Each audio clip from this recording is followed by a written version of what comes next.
Hordoftoota kiyya bakka jirtan maratti nagaa keessan isin jedha. Bakka jirtanii nageenyi keessan isinirraa haa ta'u. Viidiyoo tokko har'a kan nama ajaa'ibsuu fi irraa barachuu dandeenyu isiniif qabadheen dhufee jira. Viidiyoo kana keessatti maali yoo jettan taatee tokko bara wayii keessatti raawwateera. Fakkeenyaaf amma biyyoota keenya keessatti illee wanti kun yeroo baay'ee raawwataallee jira. Maaltu ta'e seetanii peepsii fi lallaasonni adda addaa jechuudha. Wal dorgommii fakkeenyaaf kookaa, peepsii, 7up fi kookaan faatii wal dorgommii keessa ni seenu. Wal injifachuudhaaf maal godhu hoggaa keessatti nama 2-3dhaaf badhaasa ni qopheessu. Badhaasni isaanis korkii jalatti lakkoofsa icciitii barreessuudhaan badhaasa qopheessu. Garuu taateen kun biyya Filiippeen keessatti adda ta'e. Taatee addaati. Dhumaatii namoota hedduutiif sababa ta'eera. Maali kan jedhu wal duraa duubaan isin dhiyeessaa na hordofaa.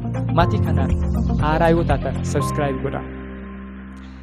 Peepsiin bara 1992 turte guyyaan number favor jechuudhaan qopheessan. Akkuma baratametti bara hedduudhaafis qopheessaa turan. Garuu kan bara sanii adda ture. Maaltu adda isa godhe? Wanti isa adda godhe peepsicha kana badhaasota nama 2 jechuudhaaf qopheessan. Isaan gaafa duraa gaafa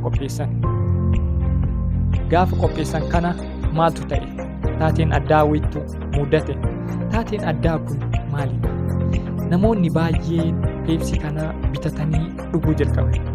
Namoonni hin jaalannillee sababiin isaa miiliyoonaadhaan badhaasa waan qabuuf gaafa badhaasni sun gahe jechuudha. San injifachuu jechuudhaaf namoonni baay'een bitanii osoo hin barbaadin dhugaa turan. Hiyyummaarraa gara jiru gaariitti darbuudhaaf jedhanii.